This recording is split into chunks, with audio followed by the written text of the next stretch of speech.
Bapak Ibu yang terkasih dalam Tuhan Yesus Kristus, selamat hari Minggu, selamat beribadah bagi anggota jemaat dan simpatisan GKI Kebumen. Allah memanggil kita untuk bersekutu dengannya melalui peribadahan ini.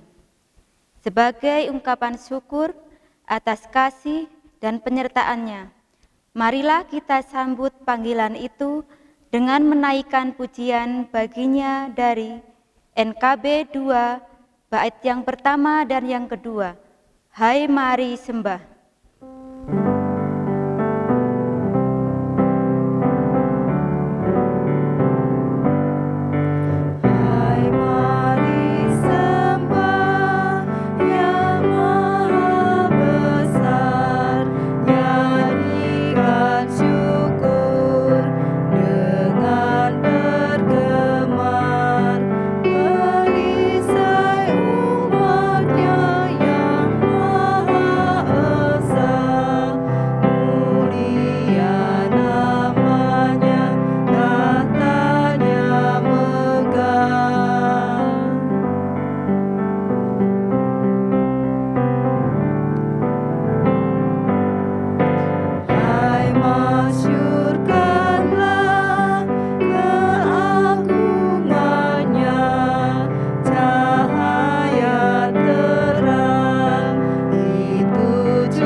Marilah kita mulai ibadah ini dengan sebuah pengakuan bahwa pertolongan kita adalah di dalam nama Tuhan yang menciptakan langit dan bumi.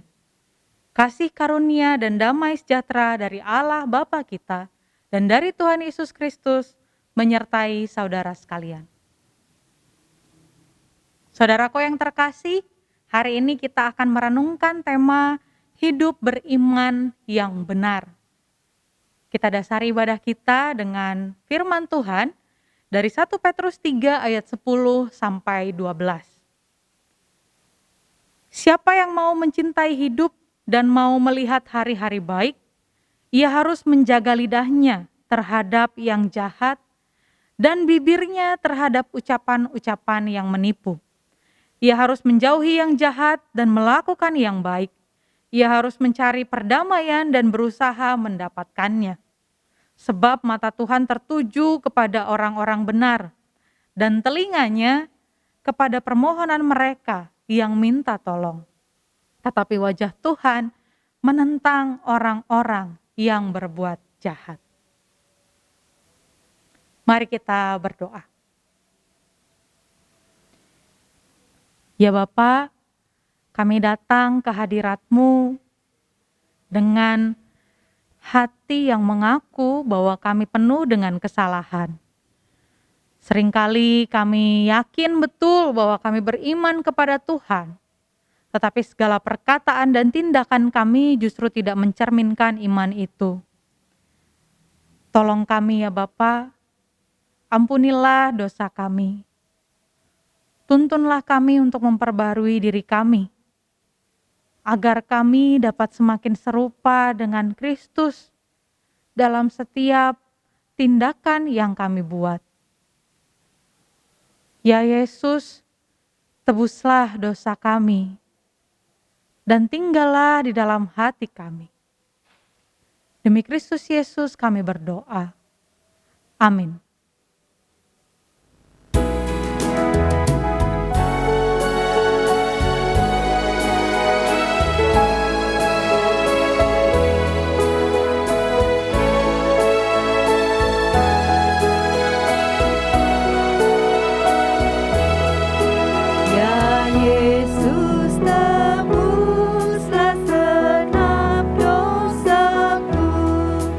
Ku rindu Kau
Bagi setiap kita yang telah mengaku dosa, Tuhan memberikan pengampunannya seturut dengan firman Tuhan dari 1 Yohanes 4 ayat 10 sampai 11.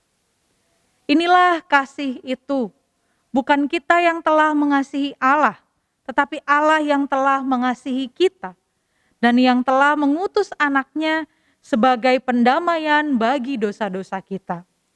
Saudara-saudaraku yang terkasih, jikalau Allah sedemikian mengasihi kita, maka haruslah kita juga saling mengasihi.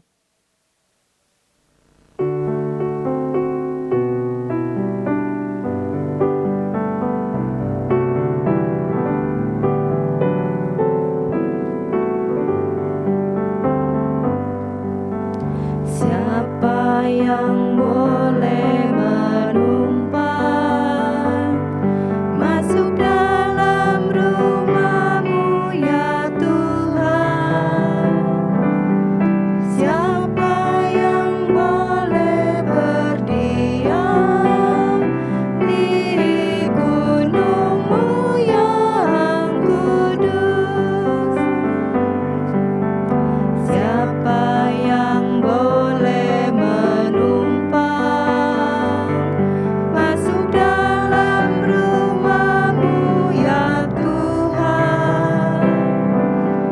Siapa yang boleh berdiam di gunung-Mu yang kudus?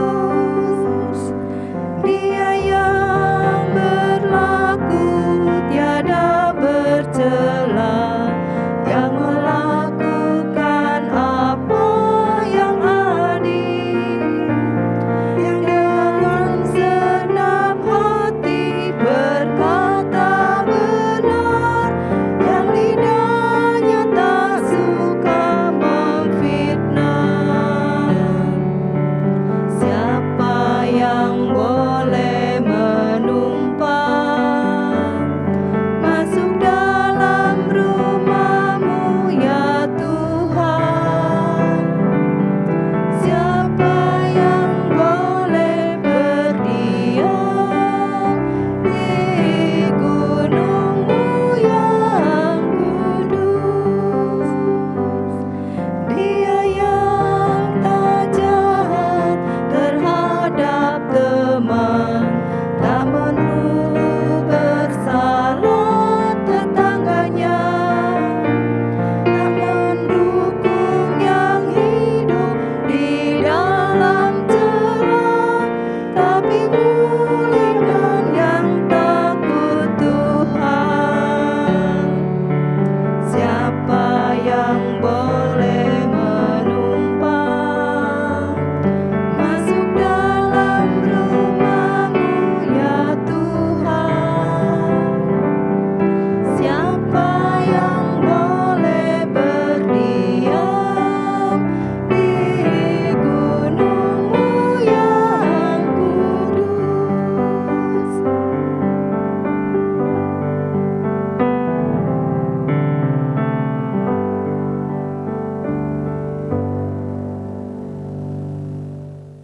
Bapak Ibu Saudara yang terkasih, mari kita masuki pelayanan firman dengan memulainya dalam doa. Mari kita berdoa. Ya Allah, Sang Sumber kehidupan, kami bersyukur untuk penyertaan-Mu. Kami bersyukur untuk peribadahan yang masih boleh kami jalani, untuk panggilan-Mu dalam persekutuan ini. Saat ini ya Bapa, kami mau menyambut firman Tuhan. Curahkanlah Roh Kudus-Mu kepada setiap kami, agar kami dapat memahami dan juga menghayati firman ini dalam hidup kami sehari-hari. Mampukan hamba-Mu yang akan menyampaikan firman, agar apa yang ia katakan seturut dengan kehendak Tuhan. Demi Kristus Yesus kami telah berdoa. Amin.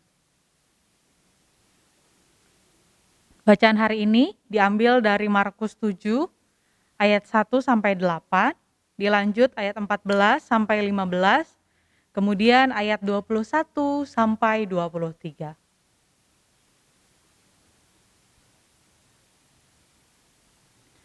Pada suatu kali serombongan orang Farisi dan beberapa ahli Taurat dari Yerusalem datang menemui Yesus. Mereka melihat bahwa beberapa orang muridnya makan dengan tangan najis, yaitu dengan tangan yang tidak dibasuh. Sebab orang-orang Farisi seperti orang-orang Yahudi lainnya tidak makan kalau tidak melakukan pembasuhan tangan lebih dulu. Karena mereka berpegang pada adat istiadat nenek moyang mereka. Dan kalau pulang dari pasar, mereka juga tidak makan kalau tidak lebih dahulu membersihkan dirinya. Banyak warisan lain lagi yang mereka pegang, umpamanya hal mencuci cawan, kendi, dan perkakas-perkakas tembaga. Karena itu orang-orang Farisi dan ahli-ahli Taurat itu bertanya kepadanya, "Mengapa murid-muridmu tidak hidup menurut adat istiadat nenek moyang kita, tetapi makan dengan tangan najis?" Jawabnya kepada mereka, "Benarlah nubuat Yesaya tentang kamu, hai orang-orang munafik. Sebab ada tertulis, bangsa ini memuliakan aku dengan bibirnya, padahal hatinya jauh daripadaku. Percuma mereka beribadah kepadaku, sedangkan ajaran yang mereka ajarkan ialah perintah manusia. Perintah Allah kamu abaikan untuk berpegang pada adat istiadat manusia." Lalu Yesus memanggil lagi orang banyak dan berkata kepada mereka, "Kamu semua, dengarlah kepadaku dan camkanlah. Apapun dari luar yang masuk ke dalam seseorang tidak dapat menajiskannya. Tetapi apa yang keluar dari seseorang, itulah yang menajiskannya. Sebab dari dalam, dari hati orang, timbul segala pikiran jahat, percabulan, pencurian, pembunuhan, perzinahan, keserakahan, kejahatan, kelicikan, hawa nafsu, iri hati, hujat, kesombongan, kebebalan. Semua hal-hal jahat ini timbul dari dalam dan menajiskan orang." Sampai di sana pembacaan Alkitab kita. Yang berbahagia ialah setiap kita yang mau mendengar, menghayati, dan melakukannya. Haleluya. Bapak, Ibu, dan Saudara yang terkasih, saya yakin setiap kita sengaja ataupun tidak disengaja pasti pernah bergosip. Entah menggosipkan dari hal-hal kecil, misal, kok orang itu gendut banget ya, kok orang itu sekarang kucel banget ya, kayaknya banyak pikiran. Bahkan sampai hal-hal yang rumit, membicarakan rumah tangga orang lain, membicarakan harta milik orang lain. Saat sedang bergosip, apa sih yang menjadi kesalahan terbesar kita? Selain kita akhirnya membuka, membicarakan hal buruk dari orang lain, entah itu benar atau salah, kesalahan kita yang tidak kalah besar dari itu ialah saat kita justru merasa bahwa kita lebih baik daripada orang yang kita bicarakan. Kita merasa kita lebih benar, kita lebih baik kehidupannya, kita lebih wajar hidupnya dibandingkan dengan sosok yang kita gosipin. Apakah memang demikian? Bapak, Ibu, Saudara yang terkasih, kebenaran yang seringkali kita pakai untuk menilai orang, apalagi kebenaran firman Tuhan, layaknya pedang bermata dua. Kebenaran memang bisa kita pakai untuk melihat kesalahan orang lain. Tetapi pada saat yang sama, kebenaran itu pun sebenarnya sedang membuka kesalahan diri kita sendiri. Contoh, ketika kita membicarakan seseorang, ibu itu pelit banget ya, kok saudaranya lagi kesusahan gak dibantu. Kita merasa bahwa membantu orang lain itu suatu kebenaran. Dan saat kita melihat ada orang, bahkan ke saudaranya sendiri gak saling bantu, kita merasa dia salah. Padahal saat kita mengatakan hal demikian, kita juga sedang menunjukkan bahwa kok bisa ya, saya ini mudah sekali menghakimi orang lain. Bukankah setiap orang pasti punya alasan, pasti punya pertimbangan untuk setiap hal yang ia lakukan?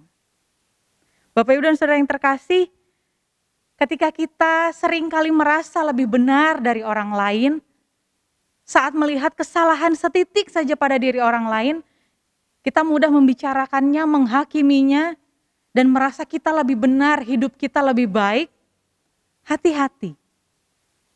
Kalau terlalu sering dilakukan itu bisa jadi pola hidup. Bisa menjadi pola pikir yang terus menguasai kita. Dan pola seperti ini akhirnya bikin kita sulit sekali untuk introspeksi diri. Susah membiasakan diri untuk melakukan pemeriksaan hati. Memeriksa hati sendiri. Sudah benarkah hidup saya saat saya membicarakan kesalahan orang lain? Kira-kira itu jugalah yang menjadi kebiasaan orang Farisi dan para ahli Taurat. Mereka terbiasa menilai orang lain dan meninggikan dirinya atas kesalahan orang lain. Bahkan kebiasaan itu sampai membentuk tembok pemisah antara mereka dengan orang-orang berdosa. Ketika mereka melihat orang-orang yang berbuat salah, yang hidup tidak benar dari kacamata mereka, mereka membuat tembok pemisah. Mereka memberi jarak, mereka tidak mau bergaul dengan mereka. Mereka menghakimi orang-orang itu bahkan sebagai orang yang najis. Aturan membasuh diri merupakan salah satu bagian ritus yang dihidupi oleh golongan imam yang melayani di bait Allah. Saat hendak memasuki dan melayani bait Allah, mereka haruslah memastikan diri mereka bersih dan suci. Bukan hanya diri mereka, tetapi juga seluruh perlengkapan yang mereka gunakan. Apa yang akan dipakai harus dicuci, harus benar-benar dipastikan bersih. Nah, karena pada saat itu dominasi agama begitu kuat dalam kehidupan sehari-hari, maka aturan yang merupakan ritus itu pun mempengaruhi kehidupan sosial. Aturan itu diterjemahkan pada tradisi kehidupan sehari-hari dan dilanggengkan sebagai adat istiadat dalam kehidupan bangsa Yahudi bahkan sejak masa nenek moyang mereka, bangsa Israel. Sikap-sikap terlalu saklek pada aturan memang terasa menyebalkan, tetapi bukan berarti itu tidak penting. Orang Yahudi berusaha sebaik mungkin menerjemahkan 10 hukum Taurat untuk menjadi aturan-aturan praktis yang mereka pakai untuk menuntun hidup mereka sendiri, agar kehidupan spiritual mereka berbunyi atau dirasakan juga dalam kehidupan sosial mereka. Sayangnya, keberadaan aturan itu seringkali membuat mereka salah fokus. Mereka jadi lebih fokus melihat hal-hal yang tampak dan sulit untuk memahami kondisi seseorang secara utuh menyeluruh. Mereka lupa bahwa aturan itu hanyalah alat yang mereka buat sendiri untuk semakin memaknai hukum Allah. Yang intinya adalah mengasihi Allah dan juga mengasihi sesama. Hal inilah yang tampak dalam perkataan orang Farisi dan ahli Taurat yang dilontarkan pada Yesus untuk mengkritik para muridnya. Dikatakan mereka makan tanpa membasuh tangan. Itu menjadi suatu kenajisan. Dan mereka sangat anti pada orang-orang yang melanggar aturan sekecil apapun. Itu menjadi suatu hal yang mereka jauhi. Dan kita bisa melihat bahwa mereka sangat mudah sekali menghakimi orang lain. Kritik Yesus merupakan suatu upaya penyadaran atas ambiguitas dan kemunafikan sikap orang Farisi dan ahli-ahli Taurat. Allah tidak pernah memanggil umatnya untuk menjadi hakim. Hukum Allah yang dianugerahkan kepada manusia adalah suatu tuntunan, bukan tuntutan yang bisa kita pakai untuk menilai dan menghakimi orang lain di sekitar kita. Saking geramnya, Yesus bahkan mengutip perkataan Nabi Yesaya untuk menegur mereka. Pada ayat 6 dan ayat 7, Yesus mengutip perkataan Yesaya, "Bangsa ini memuliakan aku dengan bibirnya, padahal hatinya jauh daripadaku. Percuma mereka beribadah kepadaku, sedangkan ajaran yang mereka ajarkan ialah perintah manusia. Yesus geram sekali melihat tindakan, pola pikir, dan kebiasaan yang ditampilkan ahli Taurat dan orang Farisi ini. Mereka membatasi diri untuk berinteraksi dengan orang yang berbuat salah. Mereka justru sangat menunjukkan bahwa diri mereka ini egois. Mereka mengenal apa yang Tuhan firmankan. Mereka melakukan peribadahan rutin. Mereka menjadi pelayan di rumah Allah. Tetapi ketika mereka keluar dari sana, mereka justru menjadi hakim. Mereka enggan bersentuhan dengan orang-orang yang mereka anggap salah dan berdosa. Bapak, Ibu, dan Saudara yang terkasih, saat kita memilih hidup untuk mengikuti Yesus, berarti sebenarnya kita sedang berusaha untuk hidup seperti Dia, yaitu yang selalu mengedepankan firman Allah bahkan dalam tindakan dan setiap perkataan kita. Dan Yesus tidak pernah memilih untuk menjaga jarak dengan mereka yang dibilang kaum berdosa. Yesus justru merengkuh mereka, Yesus menerima mereka. Yesus menerima setiap orang yang bisa kita lihat di Alkitab justru sedang direndahkan. Perempuan yang berzina, Zakeus, ada banyak orang yang dikucilkan oleh lingkungan sosialnya justru dirangkul oleh Yesus. Dan mungkin saya juga Bapak Ibu Saudara termasuk dalam penilaian orang itu sebagai orang yang berdosa. Tetapi Tuhan Yesus menerima kita semua. Dan Ia memanggil kita untuk juga menerima orang lain. Untuk juga melepaskan segala penghakiman dari kepala kita dan mau menunjukkan iman kita dalam interaksi kita yang hangat dengan mereka yang justru diabaikan. Dengan mereka yang hidupnya mungkin jauh dari aturan-aturan sempurna yang dihayati oleh banyak orang.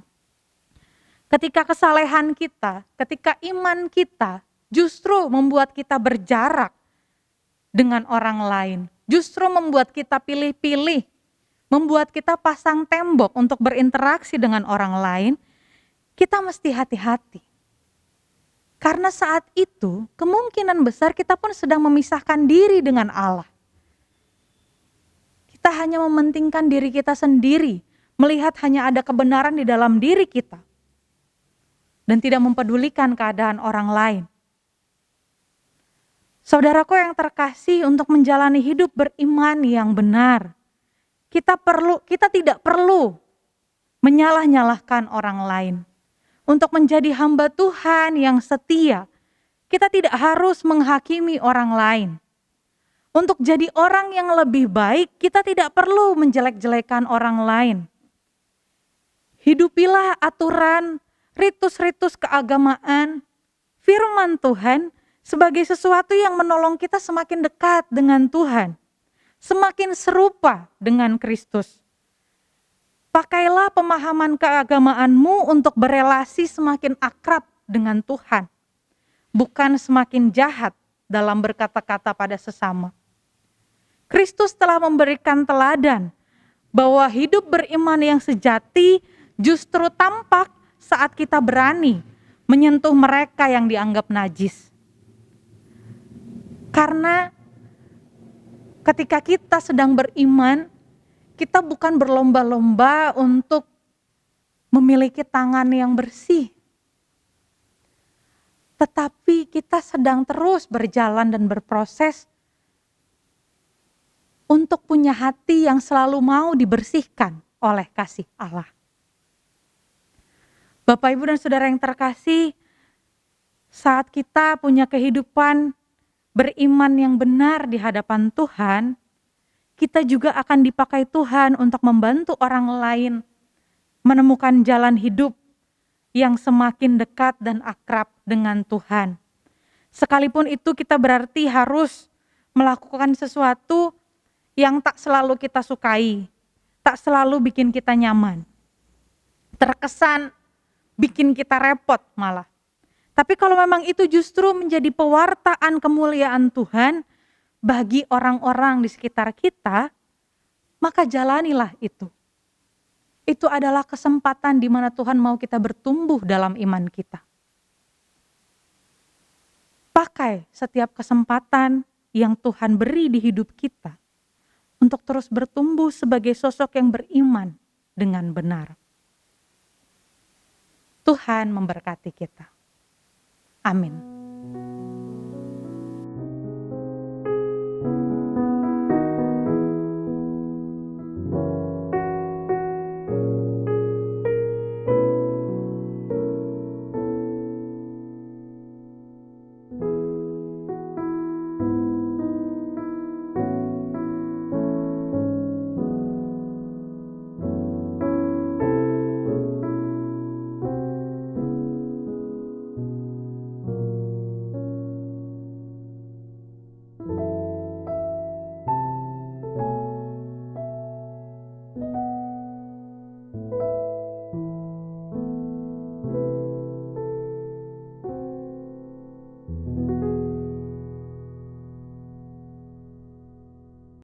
Marilah kita bersama dengan umat Allah di masa lalu, masa kini, dan masa depan mengingat pengakuan pada baptisan kita menurut pengakuan iman rasuli.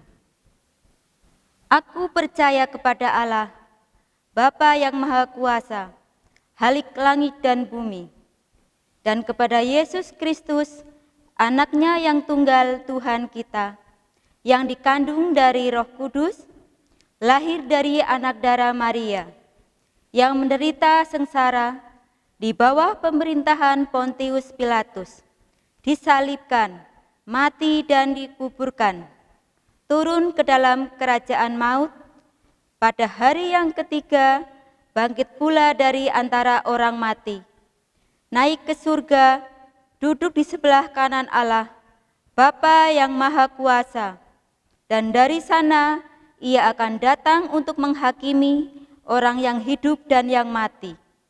Aku percaya kepada Roh Kudus, gereja yang kudus dan am, persekutuan orang kudus, pengampunan dosa, kebangkitan orang mati, dan hidup yang kekal. Amin. Mari Bapak Ibu Saudara kita bersatu hati di dalam doa.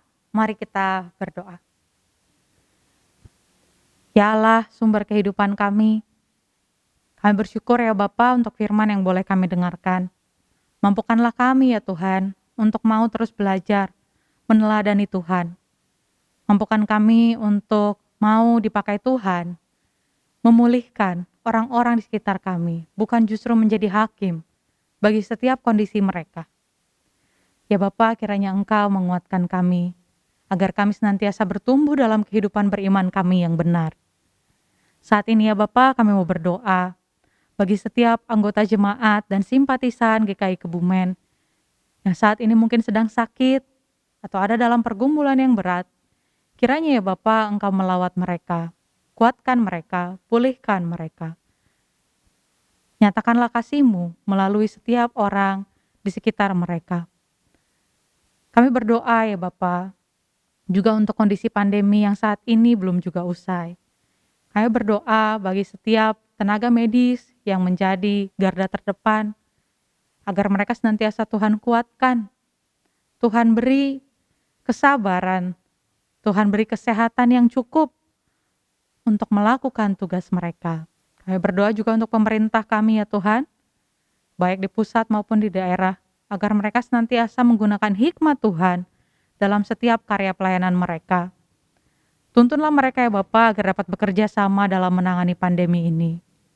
Kami juga berdoa ya Tuhan untuk anak-anak kami yang saat ini harus berjuang menyesuaikan diri belajar online. Sudah hampir 2 tahun ya Tuhan. Biarlah ya Bapa segala bentuk pembelajaran dapat mereka ikuti. Mampukanlah mereka untuk beradaptasi, bertumbuh, dan terus belajar untuk melakukan hal-hal baik melalui proses belajar mereka. Kami juga berdoa untuk setiap orang tua ya Bapa, yang saat ini justru menjadi guru yang nyata bagi para anaknya. Biarlah Tuhan berikan hikmat, Tuhan berikan kesabaran untuk mereka senantiasa mendampingi anak-anak mereka. Kami juga berdoa untuk para guru, khususnya untuk guru-guru di sekolah penabur.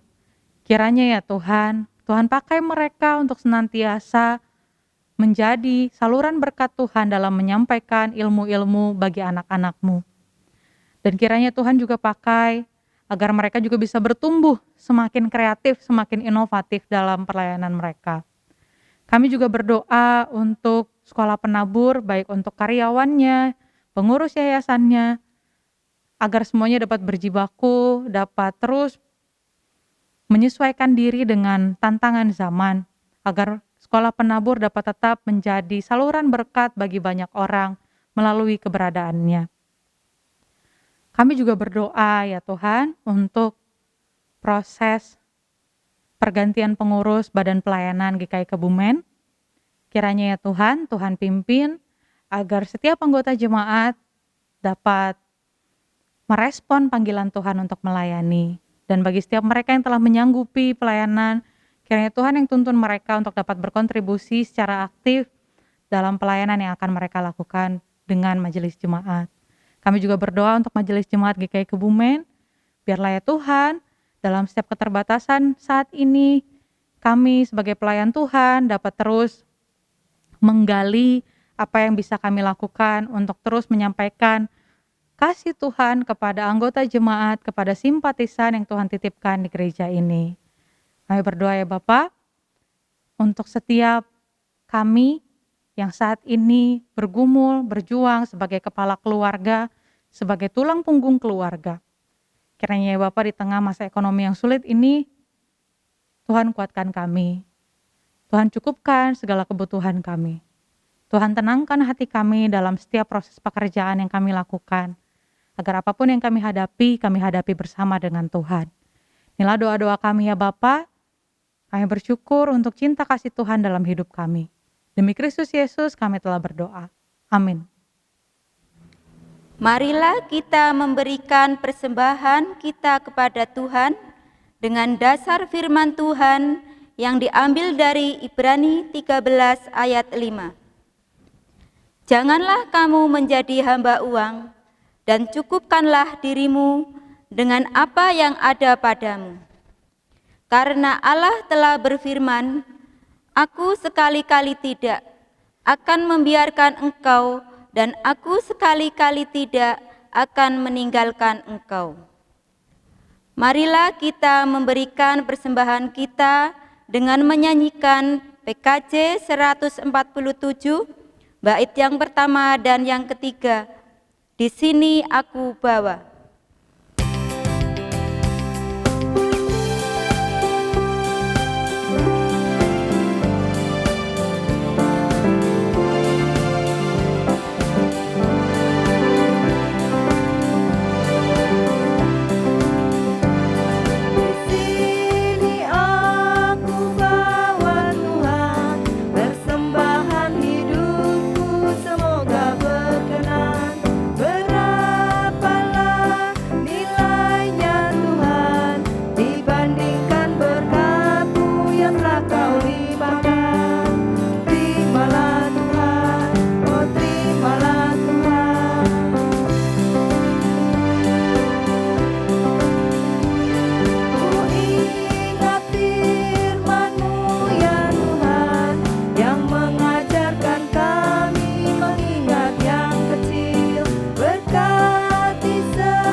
Mari Bapak Ibu kita berdoa. Bapa di sorga, terima kasih atas kesehatan dan rezeki yang sudah kami terima. Bapa, pada kesempatan hari ini kami memberi sedikit berkat yang sudah Tuhan beri. Kiranya Tuhan sucikan persembahan ini ya Bapa, dan kami berdoa pada para majelis yang mengelola persembahan ini, kiranya Tuhan beri kebijaksanaan, sehingga persembahan ini dapat digunakan untuk kemuliaan nama-Mu. Di dalam nama Tuhan Yesus kami sudah berdoa. Amin.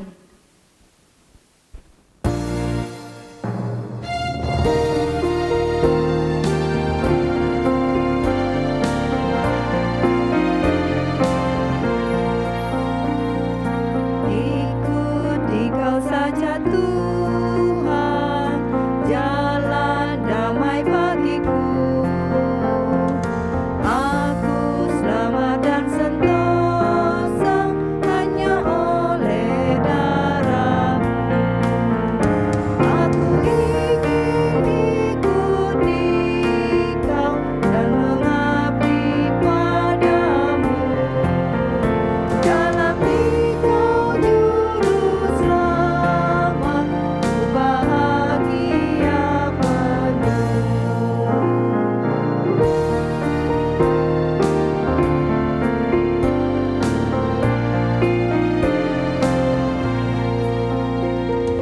Ikut dalam kesucian, lahir batin yang bersih. Aku rindu mengikuti suri yang Engkau beri.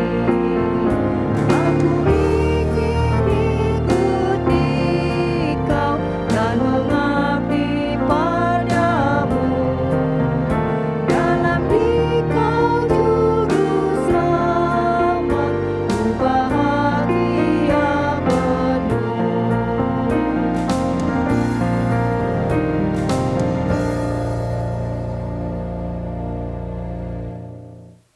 Arahkanlah hatimu kepada Tuhan dan terimalah berkat Tuhan.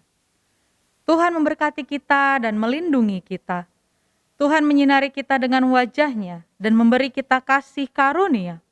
Tuhan menghadapkan wajah-Nya kepada kita dan memberi kita damai sejahtera.